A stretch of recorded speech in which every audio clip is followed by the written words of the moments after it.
তাই যারা 200 পারের কথা বলছেন না, 200 পার তো বলেছিলেন, একবার তীর অন্যদিকে লেগেছে, এবার 200 পার নয়, তৃণমূলকে পরপারে পাঠিয়ে দেবে বিজেপি। তৃণমূল বাঁচতে পারবে না।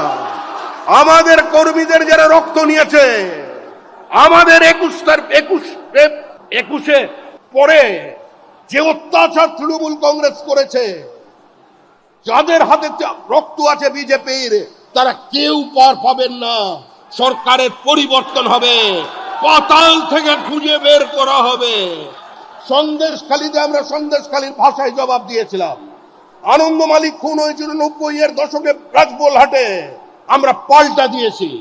আমাদের কর্মী খুন হয়েছিল জঙ্গিপুরে, আমাদের দেখবার জন্য গিয়েছিলেন রবিশঙ্কর প্রসাদ, কঙ্কা টুডুর বদলা আমরা দেখিয়েছি। আমরা পশ্চিম মেদিনীপুরে সিপিআইএম সহ অতি বামেরা যে ভাষা বোঝে সেই ভাষায় দেখিয়েছি।